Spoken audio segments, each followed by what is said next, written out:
2026 Indian premier league season schedule പുറത്തു വന്നപ്പോൾ എല്ലാവരും ഉറ്റുനോക്കുന്നത് ചെന്നൈ സൂപ്പർ കിങ്സിന്റെ ആദ്യ മത്സരം എപ്പോഴാണ് എന്നറിയുന്നതിന് വേണ്ടിയായിരുന്നു.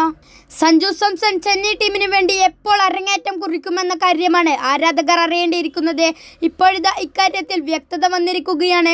സഞ്ജുവിന്റെയും ചെന്നൈ ടീമിന്റെയും പുതിയ സീസണിലെ ആദ്യ മത്സരം മാർച്ച് 30 രാജസ്ഥാൻ റോയൽസിനെതിരെയാണ്. ഗുവാഹട്ടിയിലെ ബർസപ്പര സ്റ്റേഡിയത്തിൽ വെച്ചാണ് ഈ മത്സരം നടക്കുക. ചെന്നൈ ടീമിന്റെ മഞ്ഞക്കുപ്പായത്തിലെ സഞ്ജുവിന്റെ ആദ്യ എതിരാളികൾ തന്നെ രാജസ്ഥാൻ റോയൽസായി മാറിയതാണ് ആരാധകരെ ആവേശത്തിലാക്കുന്നത്. പഴയ ടീമിനെതിരെ സഞ്ജു മിന്നിക്കുമോ എന്നതാണ് ചെന്നൈ ആരാധകരുടെ പ്രതീക്ഷ.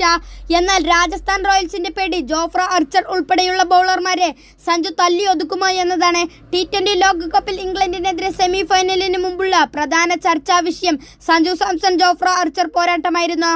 എന്നാൽ സഞ്ജുവിനെതിരെ കളത്തിലിറങ്ങിയപ്പോൾ രാജസ്ഥാൻ റോയൽസിന്റെ പ്രധാന ബൗളറായ ജോഫ്ര ആർച്ചർക്ക് തൊട്ടതെല്ലാം പിഴച്ചു.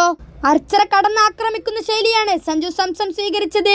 മത്സരത്തിൽ ഇംഗ്ലീഷ് പേസർക്കെതിരെ 14 പന്തിൽ 33 റൺസാണ് സഞ്ജു അടിച്ചുകൂട്ടിയത്. 4 സിക്സറുകളും 3 ഫോറുകളുമാണ് ആർച്ചർക്കെതിരെ സഞ്ജു നേടിയത്. മത്സരത്തിൽ 42 പന്തിൽ 89 റൺസ് എടുത്താണ് സഞ്ജു പുറത്തായത്. സഞ്ജുവിന്റെ മികവിൽ ആവേശകരമായ വിജയം ഇന്ത്യ നേടുകയും ചെയ്തു. T20 ലോകകപ്പ് സെമി ഫൈനലിന് മുമ്പ് ജോഫ്ര ആർച്ചർക്കെതിരെ സഞ്ജുവിന്റെ പ്രകടനം അത്ര മികച്ചതായിരുന്നില്ല. എന്നാൽ ഒരൊറ്റ മത്സരം കൊണ്ട് ആർച്ചറെ സഞ്ജു തൂക്കിയടിക്കുകയാണ് ചെയ്തത്. IPL-ലെ ആദ്യ മത്സരത്തിൽ സഞ്ജു ജോഫ്ര ആർച്ചർക്കെതിരെ ആധിപത്യം തുടരുമോ എന്നതാണ് രാജസ്ഥാൻ റോയൽസിന്റെ പേടി.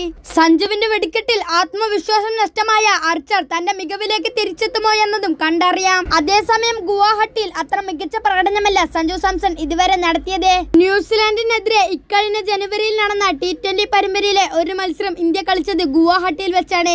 ഈ മത്സരത്തിൽ ഓപ്പണറായി ഇറങ്ങിയ സഞ്ജു സാംസൺ ഗോൾഡൻ ഡക്കായി മടങ്ങിയിരുന്നു. രാജസ്ഥാൻ റോയൽസിന് വേണ്ടി കഴിഞ്ഞ 3 സീസണുകളിലായി 5 ഇന്നിംഗ്സുകളാണ് ഗുവാഹട്ടിയിൽ സഞ്ജു ബാറ്റ് ചെയ്തിട്ടുള്ളത്. 130.99 സ്ട്രൈക്ക് റേറ്റിൽ 93 റൺസാണ് സഞ്ജു ഈ മൈതാനത്ത് സ്കോർ ചെയ്തിട്ടുള്ളത്.